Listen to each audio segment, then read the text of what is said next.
सबसे पहले मैं दिनेश खन्ना जी से आग्रह करूंगा। उन्होंने एक मौन श्रद्धांजलि की तरह मनु जी का एक कोलाज तैयार किया है जिसमें बहुत सारे चित्र हैं। तो मैं आपसे आग्रह करूंगा कि कृपया उसे लगा दें।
शास्त्रीय गायकी की गुरु विद्या शाह जी को सादर मंच पर आमंत्रित करता हूं कि आप कृपया आएं। हम आपके प्रति आभार भी व्यक्त करते हैं। हम आभारी हैं कि आपने इस कार्यक्रम के लिए सहमति दी।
हरि की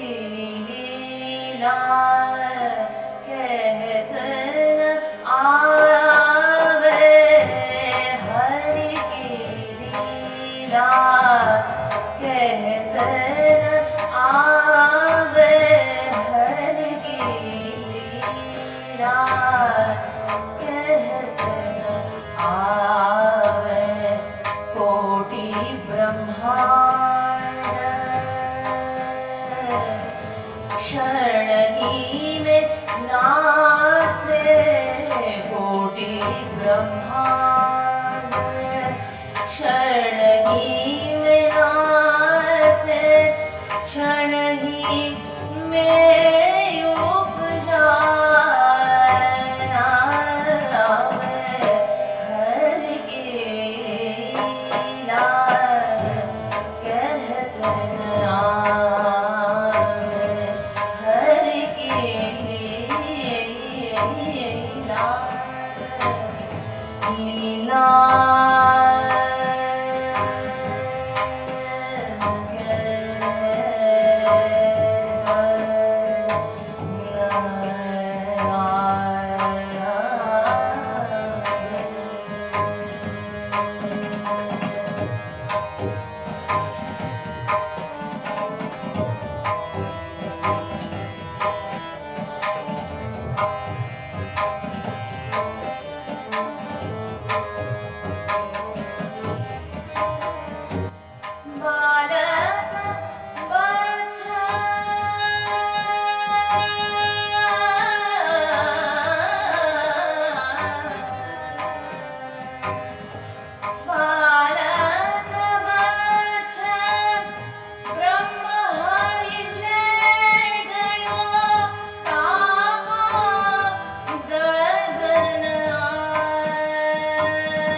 गगन गुफा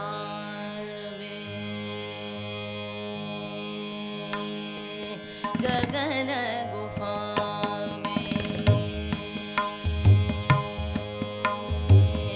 गगन गुफा गगन गुफा गगन गुफा गगन गुफा में रस अजर झरे रस गगन गुफा में गगन गुफा में गगन गुफा में गगन गुफा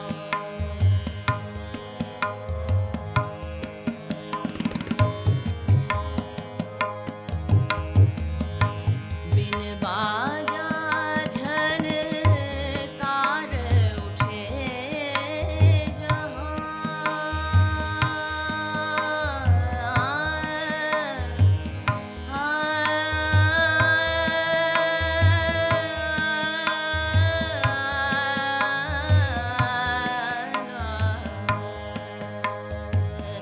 बिन बाजा झनकार उठे जहाँ समुझ पर जब ध्यान धरे रस गगन गुफा में गगन गुफा में अजर झरे रस गगन गुफा में गगन गुफा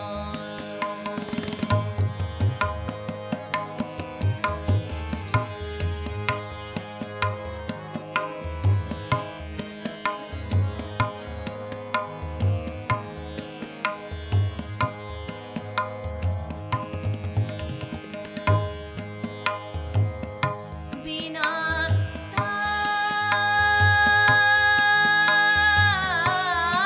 ताल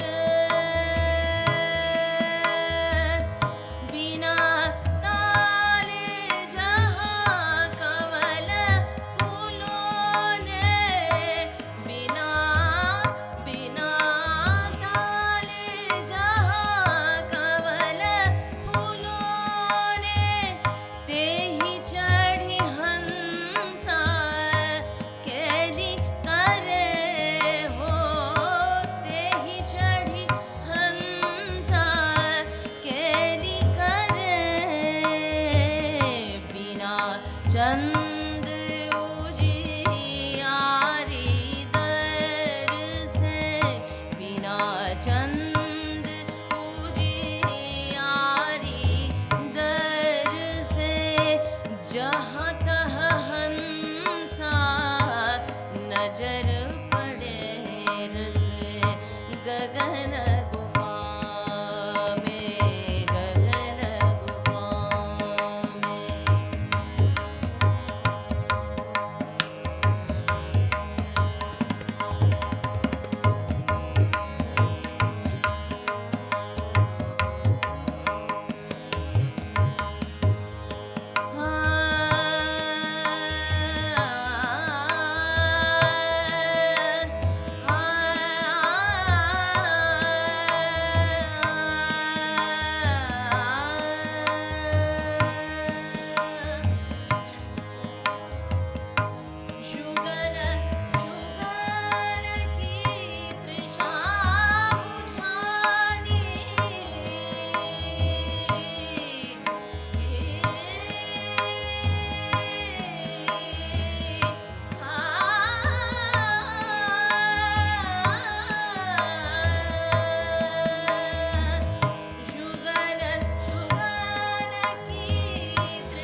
बहुत बहुत आभार।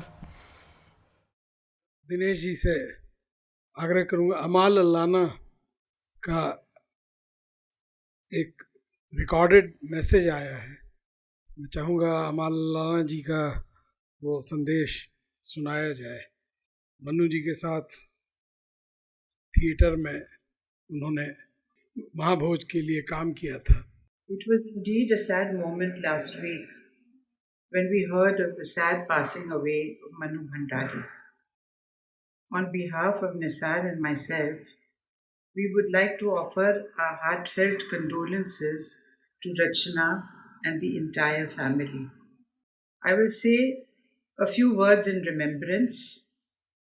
It was in 1981 that I was first introduced to the work of Manu Bhandari. This happened through Arvind Kumar, who handed over a copy of the newly published English version of Mahabhoj and asked me to take a quick glance at it, as he was sure I could probably do something with it in the theatre. It was exactly at this time that Manohar Ji from the National School of Drama Repertory had invited me to think of doing a play for the Repertory Company. And as soon as I read Manu Ji's novel, it just struck me that this was the right moment to do a political play which talked about the times with such ease on the one hand and with such perception on the other. It was not before long that Arvind Ji introduced me personally to Manu, and I think we hit it off immediately. Because when Manu here heard the news that Manohar Ji was in fact, yes, interested, then it became something which was inevitably going to happen. The only thing I told Manohar is, you'll have to give us time, because we have to put this entire novel into the format of a play, into the format of a script. Manu had decided right from the beginning that our interactions were going to be many and intense. And in fact, I have to say, for the entire period of writing the play, as well as the rehearsals that were interspersed with the writing, Manu Ji attended every single meeting. I had mentioned to Manohar that this was going to be something of a laboratory experiment, because Manu Ji had told me, Amal, मैं तो dialogue लिखूंगी, आप पूरा ढांचा बनाओ, you make the entire structure of the whole play, वो मुझे नहीं आता. So I myself was rather taken aback, because I myself had not really written a script, although I had made changes in other scripts like Aadhe Adhure, which I had worked on, or Khamosh Adalat Jari Hai, which I had already worked on. But this was going to be my first attempt at making a script. To cut a long story short, let me say that these were perhaps one of the most intense and interesting exercises I have done as a director, because I had with me the creator of the work, and I had side by side with me an entire cast at our disposal to try out all the scenes we were writing. Needless to say that this took all of 9 months in the creation of Mahabhoj, but it left both Manu Ji and myself, and I think the Repertory Company, with a production that many till today remember. And for me, the memory of Manu Ji stands very bright in this whole project, because she was committed, she was very patient. She had to, as a writer, accept many cuts which we suggested and edits which we suggested, which she did not necessarily think were okay. But since she and her husband Rajendra Yadav ji had decided that this was going to be an experiment which we were all in, they took it all with great amount of courage, great amount of humor, and a great amount of excitement. So as a young director, for me, this was a very, very special relationship that I built up with Manu ji over that time. Thank you so much, and I hope that the family will bear the loss with fortitude, which I'm sure they will. They are all a very creative family, and it is that which Manuji has inspired them to carry on with. Thank you so much. Namaskar. अब मैं नरेश शर्मा जी को आमंत्रित करूंगा, आप आए। आपने मनु जी पर एक शॉर्ट फिल्म भी बनाई है और उसका प्रदर्शन भी होगा। 3-4 मिनट की फिल्म है। रेलवे प्लेटफॉर्म पर स्कूटी खड़ी है। पास में एक टीन की संदूक चीज और उसके ऊपर एक छोटी सी गठरी रखी है। बंटी को उसने अपने से चिपका रखा है। बंटी ने अपनी छोटी सी हथेली में टोपी का हाथ कसकर पकड़ रखा है। शकुन को समझ नहीं आ रहा कि वह टोपी से क्या करे। इतने में शकुन अपना पर्स खोल कुछ नोट फूफी की ओर बढ़ाती है। तुम्हें बंटी की कसम इन्हीं रखे। नहीं बहू जी, कसम दिलाकर हमें पाप में मत डालिए। हम कुछ नहीं लेंगे। भगवान के दरबार में जा रहे हैं। रुपया पैसा का क्या होगा? देना ही है बहू जी, तो एक वचन देकर कि हमरे बच्चे भैया को जैसे आपने बिसरा दिया है आजकल, वैसा आगे मत करिए। कहकर फूफी साड़ी में मुंह छुपा लेती है और शकुन की आंखें छलछला उठती है। कैसी बातें करते हुए इतने में ही ट्रेन के इंजन की सीटी सुनाई देती है और गाड़ी धीरे से आगे बढ़ने लगती है। और इसी बीच बंटी की हथेली से फूफी का पसीना कांपता हुआ हाथ फिसल जाता है। फूफी को मत जाने दो मम्मी, फूफी को वापस बुला लो। यह कहकर बंटी फूट फूट कर रो पड़ता है और शकुन बंटी को बाहों में समेट लेती है। रोती नहीं बेटा, थोड़ी देर में अपने आप वापस आ जाएगी। तेरे बिना क्या कहीं रह सकेगी फूफी? This was one of the 3 scenes which made me cry while reading the novel. That was when I decided that I should work on this novel. I knew that in 1986, the film had already been made with Shabana Azmi in the lead on this novel, which was not a good mark.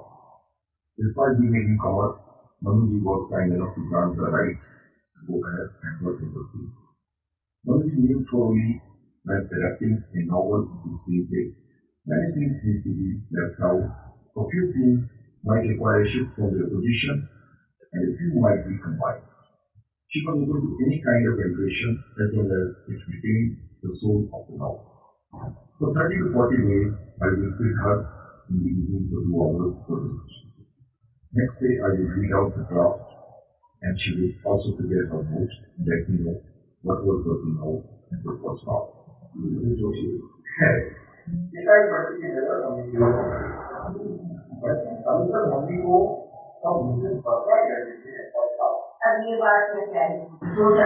Once Swami told me Vidasa was keen on doing a film on the same novel, but before nothing was made, but for certain reasons didn't work out.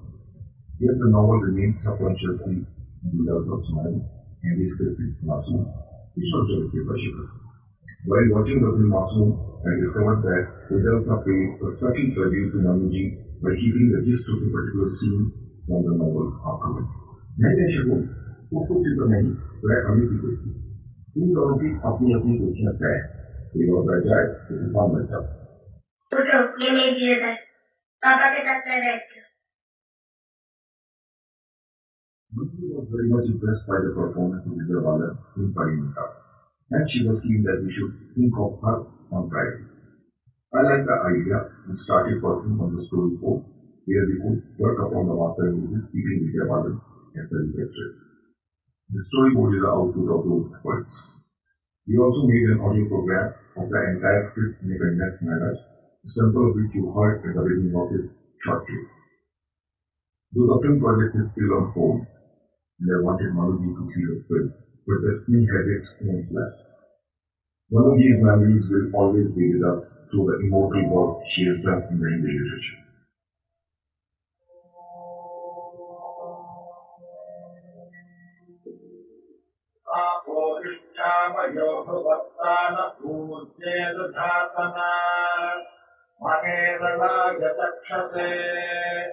यो वः श्रीमतघोरसस्तस्य भ्राजयते हनः।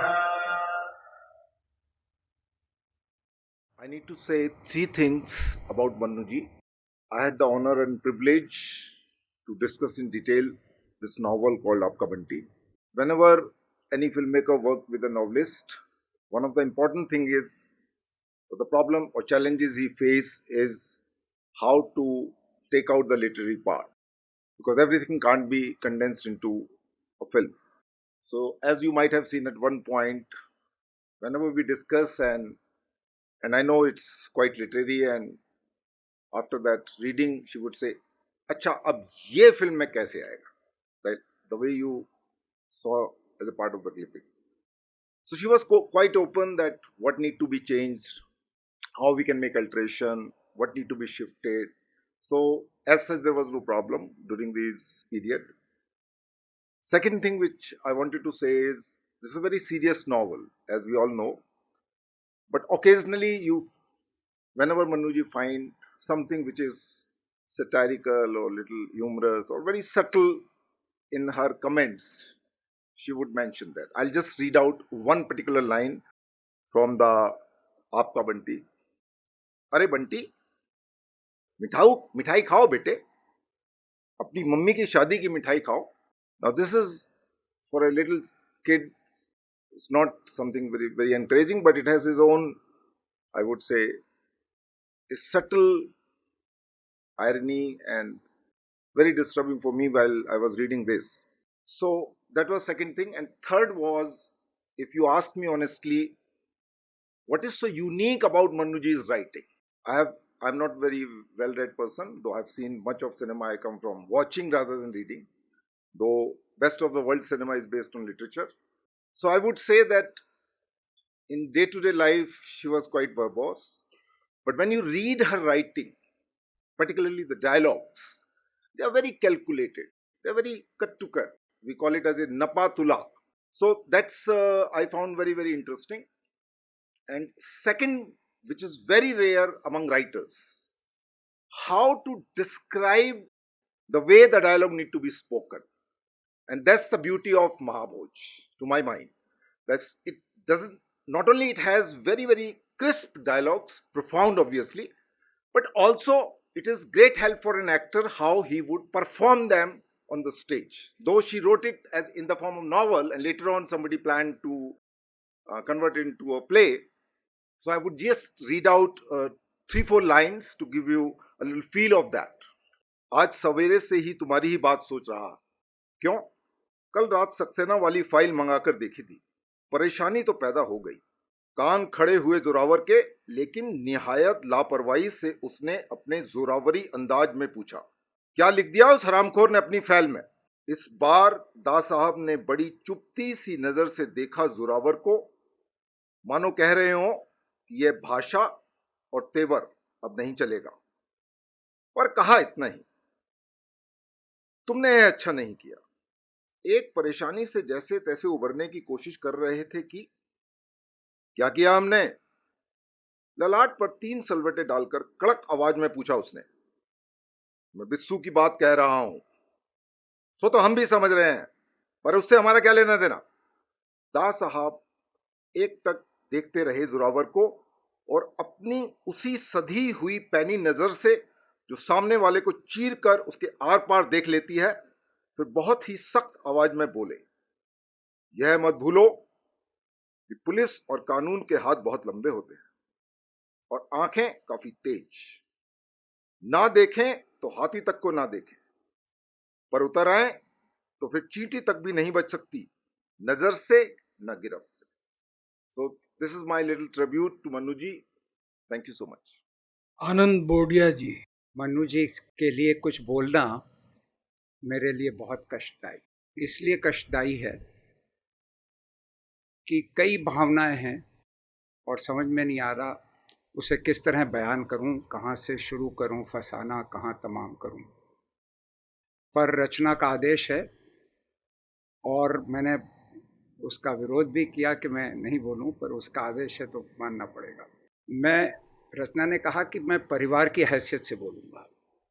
मेरी पत्नी नीरा मन्नू जी मासी की बेटी हैं पर यही रिश्ता नहीं है, और कई रिश्ते हैं, मेरी काकी उनकी बहन थी इत्यादि इत्यादि। पर मेरा निजी संपर्क मैं 1964 में सेंट स्टीफेंस कॉलेज आया और मन्नू जी और यादव जी अपना घर परिवर्तन करके कलकत्ते से दिल्ली आए थे, और उसके बाद 64 के बाद 29/17 शक्तिनगर मेरे हर रविवार शाम का स्थान था, जहां मैंने मन्नू जी को, यादव जी को बहुत नज़दीक से, बहुत मधुर क्षणों में जाना, और मैं बहुत उत्साहित हुआ। मन्नू जी में रिश्तों की बड़ी ईमानदारी थी। मृणाल जी कह गई, अशोक जी कह के गए, मैं उसको थोड़ा सा पुनरावृत्ति उसकी करूँगा। मन्नू जी में बड़ी ईमानदारी थी। ईमानदारी का बहुत बड़ा आयाम होता है। मन्नू जी में रिश्तों की ईमानदारी थी। एक बार जो उनसे मिल लिया वो उनका मुरीद हो गया। हर एक कैसे, उसकी क्या ज़रूरतें हैं, क्या उसकी आवश्यकताएं हैं, उनका पूरा ध्यान रखना, उनके उनके रुचि का खाना बनाना, उनकी रुचि के वार्तालाप करना, सब में जो मिलता था। आज यहाँ प्रमीला जी आई थी, अभी चली गई, बहुत वृद्ध हो गई हैं। उन्होंने कहा अगर मन्नू जी, बहुत दूर की रिश्तेदार हैं, पर मन्नू जी पे अगर गोष्ठी हो रही तो मैं आऊँगी। तो रिश्तों की इतनी ईमानदारी बहुत मुश्किल से मिलती है। मैं एक ऐसा प्रसंग हो गया जो बहुत विवाद का विषय हुआ, जिस पे बड़ी चर्चाएं हुई, जो कटु विषय था, उस पे नहीं जाऊंगा, क्योंकि उसके हावी होने से उनकी शख्सियत का पूरा खुलासा नहीं हो सकता। तो रिश्ते की ईमानदारी थी। फिर अध्यापक की ईमानदारी। बालीगंज शिक्षा सदन कलकत्ते में उन्होंने बहुत अरसे तक पढ़ाया। उसके 8-10 साल बाद मेरा कलकत्ते जाना हुआ। इतनी महिलाओं से मिला, वो महिला विद्यालय था, इतनी महिलाओं से मिला जिन्होंने ये कहा कि मन्नू जी ने हमें साहित्य और रचनात्मकता का जो पाठ पढ़ाया हम भूल नहीं सकते। प्रभा खेतान बहुत मशहूर लेखिका निकली। छिन्नमस्ता, आओ पे घर चलें, पीली आंधी, इसकी लेखिका। उसने मुझे कई बार कहा कि मैं लेखिका बनी हूँ तो मन्नू जी की वजह से बनी हूँ, उनकी शिक्षा से बनी हूँ। वैसे भी स्कूल के 3 साल बहुत महत्वपूर्ण होते हैं। 9वीं 10वीं 11वीं शिक्षा क्लासें, उससे किशोरावस्था और यौवन अवस्था का प्रारंभ, किशोरावस्था समाप्त होती है, यौवन अवस्था प्रारंभ होती है। ये बड़ा इम्प्रेशनेबल टाइम है। और मन्नू जी ने इन सैकड़ों छात्रों को इस लगन से पढ़ाया कि उनकी ज़िंदगी में एक ज़रूर नया मोड़ आया होगा। मैं इसको थोड़ा सा विस्तार से कह रहा हूँ और रचना इससे सहमत होगी, क्योंकि इस प्रसंग की चर्चा बहुत कम होती है और ये बड़ा बड़ा मुख्य प्रसंग है कि एक शिक्षिका, एक अध्यापिका कितने बच्चों की जिंदगी के अंदर असर कर सकती है। ये एक बड़ी भारी ईमानदारी थी। फिर मिरांडा हाउस में भी पढ़ाया उन्होंने, बड़े निष्ठा से पढ़ाया। यहाँ माहौल हिंदी साहित्य को लेके उतना अच्छा नहीं था, इसलिए उनको थोड़ा कष्ट भी रहता था कि लड़कियों में ज़्यादा इसके प्रति लगाव नहीं है। फिर मैंने पारिवारिक रिश्तों की ईमानदारी की बात की, मैंने उनके अध्यापिका की ईमानदारी की, उनके लेखन की ईमानदारी, उनके लेखन की ईमानदारी मृणाल जी कह गई, अशोक जी कह गए, बाकी लोगों ने कहा, इसलिए मैं उसको वापस तो नहीं दोहराऊंगा। पर लिखना उनके लिए इतना एक, that was her being, her writer was her personality, her writer was her being, without writing nothing. और फिर यही बात कह चुके हैं कि वो किसी खेमे में, किसी उठक पटक में, किसी गोष्ठियों में किसी को चढ़ा देना, किसी को गिरा देना, कुछ एक साहित्य भी इतने कुछ हद तक राजनीतिक हो जाते हैं। ये बड़ा कष्ट का विषय लगता है क्योंकि हम रचनाकारों के को एक ऐसी स्थिति पे बिठाते हैं जहां हम सिर्फ उनको एक मुग्ध भाव से देखते हैं, पर उनके पीछे भी वही सब पॉलिटिक्स और वही सब बहुत हद तक होता है। मनु जी में ये बिल्कुल नहीं था, वो बिल्कुल इससे अलग थी। वो के थोड़ा लिख दिया, फिर उस पर गोष्ठियाँ करवाना, फिर उसके आलोचना करवाना, मेरी प्रिय कहानियाँ, मेरी प्रथम कहानियाँ कह कह के छपवाना, इन सब में मनु जी नहीं थी। एक ईमानदार रिश्ते निभाने वाला, एक ईमानदार लेखक, एक ईमानदार अध्यापक अगर बहुत संवेदनाशील हो तो वेदना लिखवा के लाया है। मैं इसमें थोड़ा सा भावुक हो जाता हूँ। उनकी इस तरह की ईमानदारियों पे pain and sorrow is a destiny. आप कह सकते हैं कि कृष्ण ने गीता में कहा कर्मण्येवाधिकारस्ते मा फलेषु कदाचन, अपना कर्म करो, उसकी अपेक्षा मत करो। पर ये महामानव की बात है। और वैसे भी युद्ध के अंत में गांधारी ने जब भगवान कृष्ण को कहा कि आपने मेरे 100 बेटों को झूठ से कपट से मारा, तो भगवान कृष्ण भी उस महायुद्ध की वेदना को सहते हैं। तो ऐसे में ये मनु जी को वेदना और दुख मिला, और उसका सबसे बड़ा असर हुआ उनके लेखन में। उनकी लेखनी समाप्त हो गई, उनका लिखना घट गया। और जैसा मैंने कहा कि वो उनके लिए लेखन जीवन था। न लिख पाने की इतनी छटपटाहट थी, इतना असंतोष और दुख था कि सारे परिवार को उसका कष्ट हुआ। उसको देखने में कई बातें हैं, मतलब उनकी I am raising her platform correctly. उनको 75-76 में पद्मश्री के लिए आया प्रस्ताव कि आपको पद्मश्री दी जाएगी। उन्होंने मना कर दिया। वो ठीक है, वो उनके स्वभाव स्वरूप था, उसको मैं इतना महान नहीं मानता हूँ। तो महान क्यों मानता हूँ कि उन्होंने उसका जिक्र किसी को नहीं किया। उसके 4 साल बाद हमें पता लगा कि उनको ये पद्मश्री दिया जा रहा था, पर उन्होंने मना कर दिया। तो ऐसे ईमानदार व्यक्ति को वेदना, कष्ट, एक ये हमारे समाज की नियति और इस तरफ इशारा करती है। मुझे कहा गया कि मैं परिवार की ओर से आप सबको धन्यवाद ज्ञापन करूं। संजय सहाय जी और हंस परिवार को हमारा धन्यवाद कि हमें परिवार की ओर से आपने ये अरेंज किया। महेश्वरी जी और राधा कृष्ण प्रकाशन को धन्यवाद कि आपने ये परिवार का बोझ उठाया। और आप सभी का बहुत बहुत धन्यवाद। और मन्यु मासी को, मनु जी को मेरा नमन। सरलता, सज्जनता, विद्वता, आत्मीयता की प्रतिमूर्ति मम्मी को मेरा सादर प्रणाम। मैं उन्हें मम्मी ही बोलूँगी क्योंकि मैं जब से उनके साथ जुड़ी हमेशा मम्मी ही बोलती आई, इसलिए वो मुझे हमेशा गुड़िया बुलाती थी और मैं मम्मी। जब मैं कभी कहती भी कि अब तो मैं बड़ी हो गई हूँ, आप मुझे गुड़िया क्यों बुला रही हैं, कहती नहीं, मेरे लिए तो तू छोटी है। और फिर हम दोनों ठठाके लगाकर हंसते।